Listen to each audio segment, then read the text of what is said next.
नमस्ते चित्स्वभावाय भावाय सर्वभावान्तरशिदे वन्दितु सौवसिद्धे ध्रुवमचलमणोवमं गतिं पत्ते मोक्षामि समय पाहुड निर्मो सुध केवली बड़िदम। आज तीसरी गाथा का स्वाध्याय करेंगे, है ना। उससे पहले दूसरी गाथा का रिवीजन देखो। टीका की लास्ट लाइन है, स्वसमय पर समय की बात बताते हुए हैं कि स्वरूप से एकत्व पूर्वक परिणमन करता है, वो स्वसमय है। पर को एकत्व पूर्वक जानता है और पर रूप से परिणमन करता है ना। पर रूप से एकत्व पूर्वक परिणमित होता हुआ वो पर समय है। ऐसा स्व समय और पर समय की बात आई। अब आचार्य भगवान क्या कह रहे हैं, ये बहुत ही महत्वपूर्ण बात है। इस प्रकार प्रतीति की जाती है, इस प्रकार जीव नामक पदार्थ की स्व समय और पर समय रूप द्विवेदता प्रकट होती है। समय तो समय है, समय तो एक रूप से रहता हुआ जानते हुए परिणमन करता है। ये समय वस्तु, संपूर्ण वस्तु, समय तो समय ही बना रहता है, लेकिन पर्याय में, विशेष पर्यायों में, एक पर्याय में तो वो कह रहा है कि मैं समय हूं, और दूसरी पर्याय वो कह रहे हैं, वो पर्याय कह रही है मैं शरीर हूं। तो पर्यायों में द्विविधपना आ गया। अवस्था में वस्तु तो वस्तु है, समय तो समय ही बना रहता है, एक रूप जानते हुए ही परिणमन करता ही रहता है। लेकिन विशेष ज्ञान की पर्याय जो एकत्व पूर्वक परिणमन करे, किससे? स्व के साथ में, अर्थात मैं ज्ञान स्वरूपी भगवान आत्मा हूं ऐसा जाने, तो वो स्व समय है। और जो अपने को देह रूप अनुभव करे वो पर समय है। तो पर्यायों में द्विविधता आ गई। समय समय रहते हुए भी अवस्था में द्विविधता आ गई। समझ में आ रही है? वो कह रहे हैं कि जो विसंवाद उत्पन्न करने वाली है, आगे चर्चा आएगी। अवस्थाओं में द्विविधपना हो गया, स्व समय पना और पर समय पना अवस्था में। परंतु वस्तु कैसी है? क्या हुआ?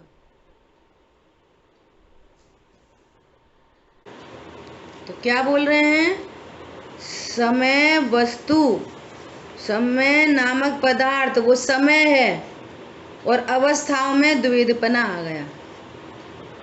ठीक है, इतनी बात हुई। देखो भावार्थ पढ़ते हैं। जीव नामक वस्तु को पदार्थ कहा है।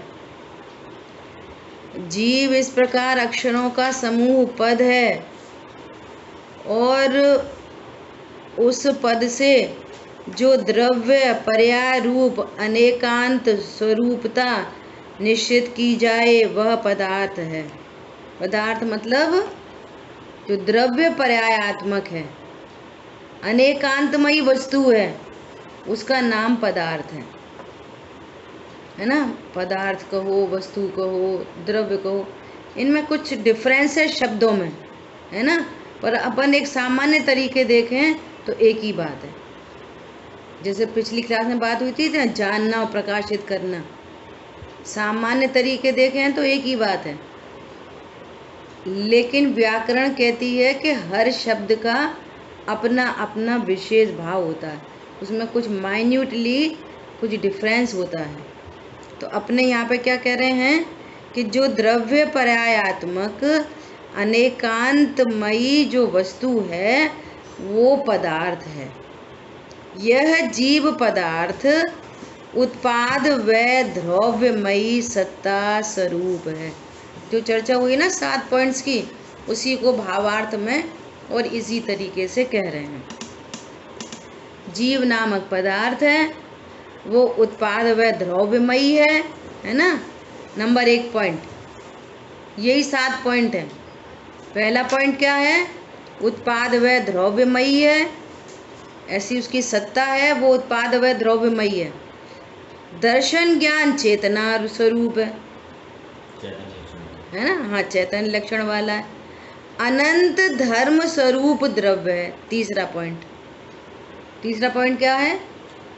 अनंत धर्मात्मक है, ऐसा। अनंत धर्म स्वरूप होने से, द्रव्य होने से वस्तु है, ठीक है, द्रव्य है। अभी क्या कह रहे हैं कि वो गुण पर्यायवान है। वो समय कैसा है ना, वो गुण पर्यायवान है। गुण पर्यायवान में ही डाल दो, वो क्रमवर्ती अक्रमवर्ती की डिटेलिंग है, हो गई अपनी। उसका स्वपर प्रकाशक ज्ञान। अब स्वपर प्रकाशक में पॉइंट क्या है विशेष? कि अनेकाकार रूप एक है, अनेक आकार रूप दिखाई देता है, परंतु एक ही बना रहता है। अनेक आकारों को जानने से खंड खंड नहीं होता, उस रूप नहीं हो जाता, ज्ञान ज्ञान ही बना रहता है। ये आनंद करने का बहुत बड़ा पॉइंट है। जितने भी ज्ञेयाकार ज्ञान में झलक रहे हैं, हाँ, अनेकाकार का अर्थ है कि जैसे दर्पण के एग्जाम्पल से बात समझी थी ना, कि दर्पण को जब आप देखोगे तो उसमें कितने आकार बन रहे हैं। जैसे सामने यहाँ पे दीवार पे दर्पण लगा दो तो क्या क्या दिख रहा है? हम दिख रहे हैं, जिनवाणी दिख रही है, मोबाइल दिख रही है, टेबल दिख रही है, सोफा दिख रहा है, दीवार दिख रही है, शांतनु दिख रहे, जैन साहब दिख रहे, फ्लावर पॉट दिख रहा, टेबल दिख रहा। इतने सारे आकार उस दर्पण में बन गए। बोले झलक रहे कि नहीं झलक रहे इतने सारे आकार? पर अनंत ज्ञेयों के आकार ज्ञान में झलक रहे।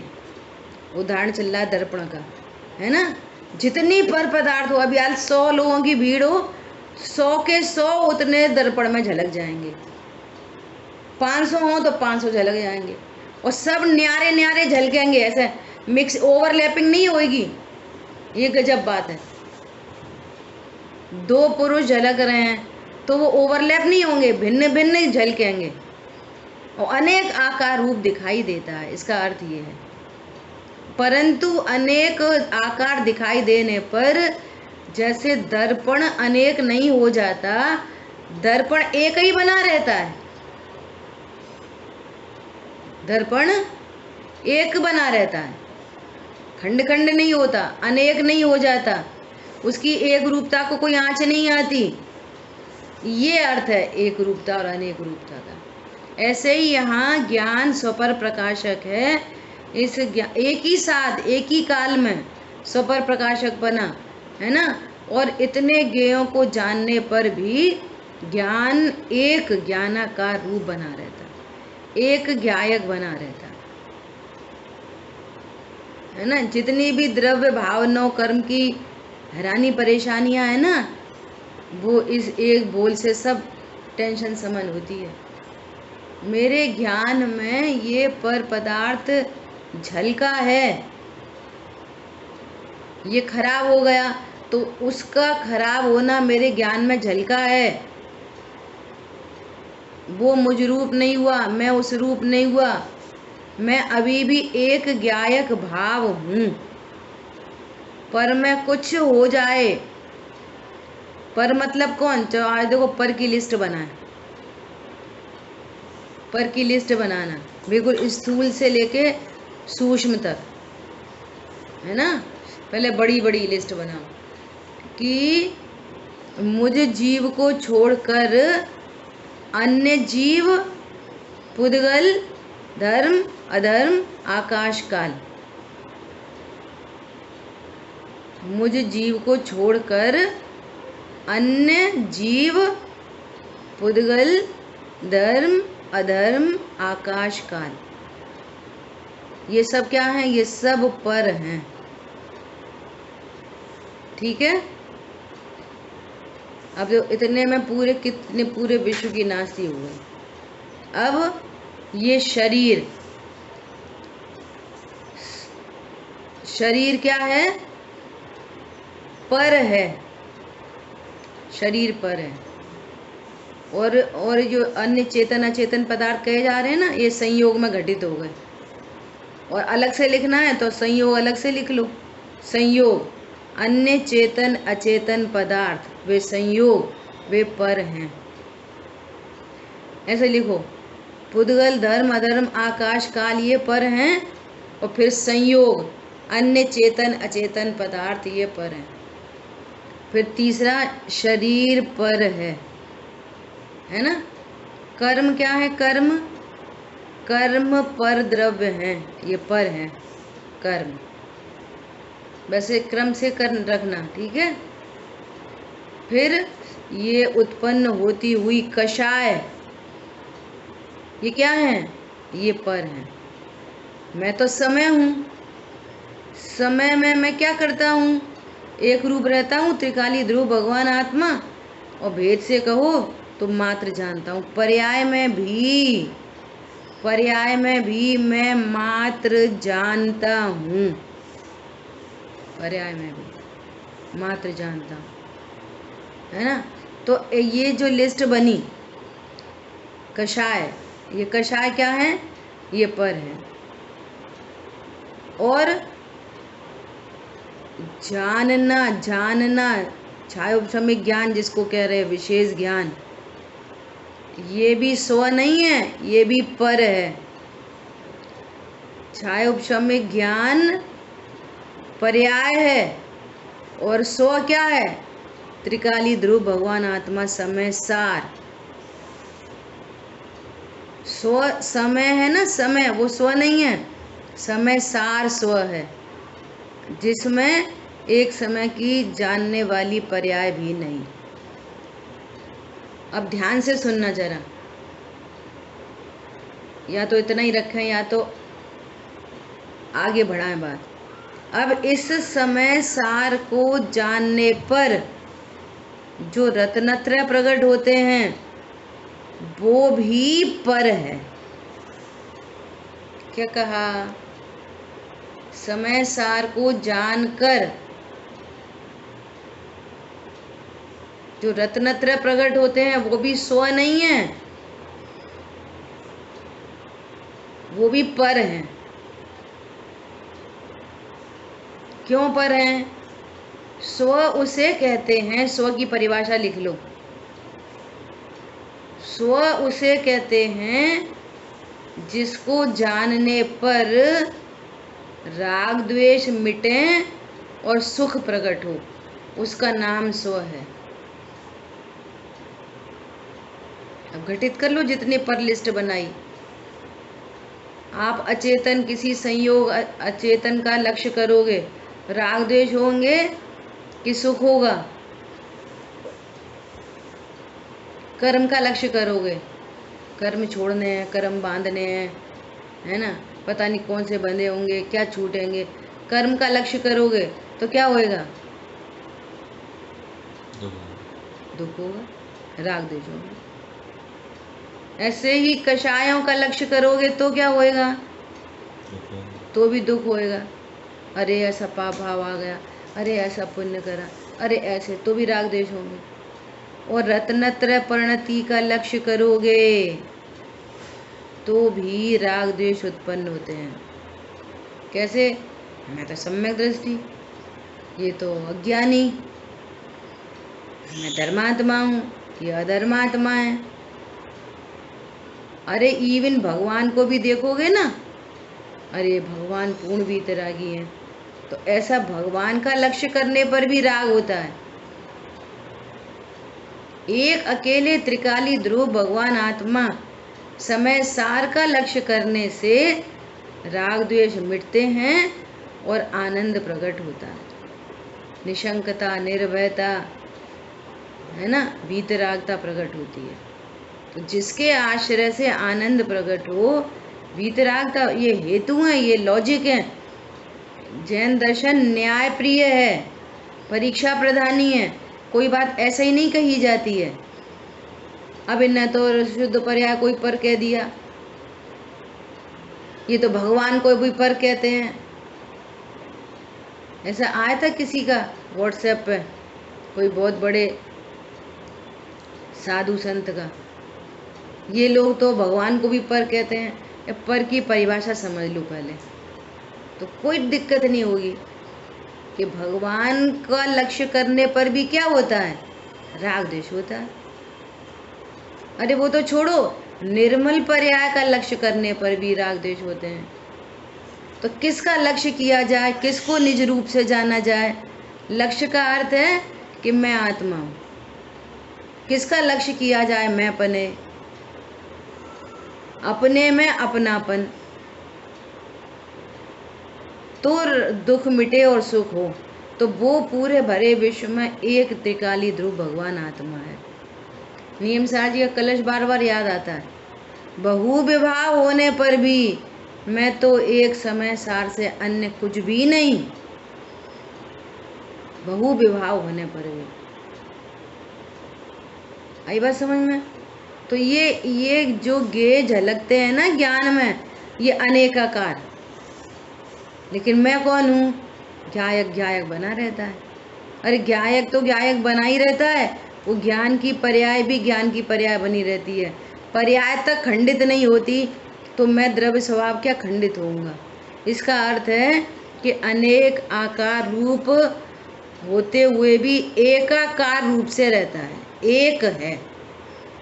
ठीक है, मतलब देखो कितना आनंद का समाचार है। सब द्रव्य कर्म, भाव कर्म, नो कर्म की टेंशन मिटने का उपाय है।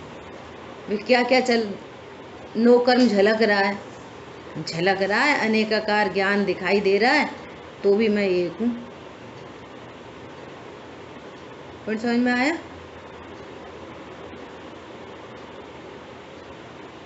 कषाय झलक रही हैं, ज्ञान में झलक रही हैं। मैं तो भेद से, अभी कहो तो मैं समय हूँ, मात्र जानते हुए परिणमन करता हूँ, करते हुए परिणमन नहीं करता।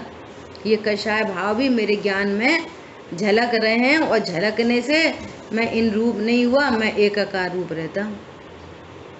कितनी गुड न्यूज़ है, बोलो। यह है गुड न्यूज़।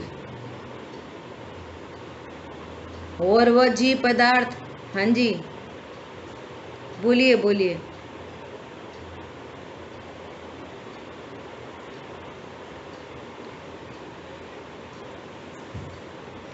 नहीं, आपके हिसाब से नहीं, यहाँ ज्ञान पर्याय की बात चल रही है। ज्ञान पर्याय, जो मेरा ज्ञान है ना, वो ज्ञान स्वपर प्रकाशक है ना। ज्ञान में आकार, आकार अन्य ज्ञेयों के जो आकार हैं, न समय में झलकते, न समय सार में झलकते, ज्ञान में झलकते हैं। स्वपर प्रकाशक स्वभाव ज्ञान का है, न समय का, न समय सार का। तो ये यहाँ से ये वाली बात है कि जब ज्ञान पर्याय ऐसी है कि जो अनेकाकार रूप नहीं होती, तो फिर द्रव्य कैसा है? वो तो महामहिम है। पर समझ में आया? जब पर्याय भी, मैं पर्याय में भी ऐसा शुद्ध सुरक्षित हूँ। जानना क्या है? मेरी पर्याय है ना जानना। तो मेरा जानन स्वभाव कैसा है कि जिसमें अनेक आकार झलकते हैं, परंतु ज्ञान ज्ञान बना रहता है। तो जब ज्ञान ज्ञान बना रहता है तो ज्ञायक कैसा है? ऐसा, सूर्य की एक किरण पृथ्वी पर आई और पूरी पृथ्वी को प्रकाशित कर दिया, और पृथ्वी पर अच्छी बुरी सारी चीजें थीं। पृथ्वी पर अच्छी बुरी सारी, गोबर को झलका दिया, सोने को झलका दिया, चांदी को झलका दिया, भीतरा भगवान की मूर्ति को झलका दिया। वो प्रकाश की किरण उन सब से अच्छी होती है कि बुरी होती है? खराब हो जाती है। गोबर को प्रकाशित करने पर वो गंदी हो जाती है, तो उसको धोना पड़ता है। प्रकाश की किरण को कुछ नहीं। सोचो, जब प्रकाश की किरण, एक किरण इतनी महामहिम है तो वो सूर्य कैसा है? समझ में आ रही है? ऐसी बात है, जब मेरा जानन स्वभाव ऐसा है तो फिर त्रिकाली ध्रुव भगवान आत्मा कैसा है? ये एंगल है यहाँ पर। क्लियर हुई बात? ऐसा देखो, और वह जीव पदार्थ आकाश आदि से भिन्न असाधारण चैतन्य गुण स्वरूप है ना? चैतन्य गुण है, इसलिए अन्य द्रव्यों से न्यारा है, तथा अन्य द्रव्यों के साथ एक क्षेत्र पर रहने पर भी अपने स्वरूप को नहीं छोड़ता। ऐसा जीव नामक पदार्थ समय है। अभी देखो, जब वह, भाई साहब फोन म्यूट कर लें आप, जब वह अपने स्वभाव में स्थित हो तब समय है, स्वसमय है, और पर स्वभाव राग द्वेष मोह रूप होकर रहे तब पर समय। इस प्रकार जीव के द्विविधता आती है। ये दो प्रकार की चीजें ऐसे खड़ी हो गई, पर्याय में खड़ी हो गई। वस्तु कैसी है? समय सार तो समय सार बना रहता है, समय भी समय बना रहता है। ज्ञान की पर्याय ऐसी है, अनेकाकार रूप होते हुए भी एक रूप बनी रहती है। समय समय है, परंतु अवस्था में द्विविधपना आ गया। ये अज्ञानी और ये सम्यक ज्ञानी, ये स्वसमय वाले, ये पर समय वाले, ये सम्यक दृष्टि जीव, ये मिथ्या दृष्टि जीव, ये द्विविधपना खड़ा हो गया। कौन समझ में आ रहा है? अवस्था में द्विविधपना खड़ा हुआ है। इतनी बात यहाँ पे आचार्य भगवान ने दूसरी गाथा में छोड़ी है। अब तीसरी गाथा में कहेंगे कि ये जो द्विविधपना है ना, ये विसंवाद विरोध करने वाला है। इसकी चर्चा अपन कल करेंगे। अब प्रश्न यहाँ पर आखिरी ये छूटता है कि मैं कौन हूँ। चार चीजें खड़ी हो गई, इनको बिल्कुल स्पष्ट क्लियर कट चाहिए। बिल्कुल समय की चर्चा चली आ रही है लगातार दूसरी गाथा में, है ना? समय एकत्व पूर्वक जानते हुए जो परिणमन करता है उस समय, है ना? अब समय को जानने वाला ज्ञान, है ना? अब समय को तो नहीं, समय समय सार हूँ ऐसा जानने वाला ज्ञान, ये स्व समय। और मैं द्रव्य कर्म भाव कर्म नो कर्म वाला हूँ, ये पर समय। तो स्व समय पर समय पर्याय में है, समय पूरी वस्तु है, और समय सार मैं हूँ। स्व कौन है? मेरा स्व कौन है? समय सार। तो चार चीजें हैं, समय सार, समय, स्व समय, पर समय। इनका बिल्कुल व्यवस्थित ज्ञान होना चाहिए। क्यों होना चाहिए? यदि आपको अनंत काल के लिए सुखी होना है तो। समझो, यही धर्म चर्चा है, यही धर्म करने की विधि है, यही 10 लक्षण पर मनाने की विधि है। इन्हीं से 8 अंग प्रकट होते हैं, इन्हीं से निर्भयता आती है, इसी से निशंकता आती है, इसी से अनंत गतियों में परिभ्रमण छूटता है, पंच परावर्तन छूटता है, और उत्तम अनुपम, है ना, अविनाशी सिद्ध गति की प्राप्ति होती है। इसी तरीके से, और कोई विधि नहीं है। ठीक है, शेष चर्चा आगे करेंगे। जिन वाणी के ज्ञान से सूझे लोकालो, सो वाणी मस्तक नमो।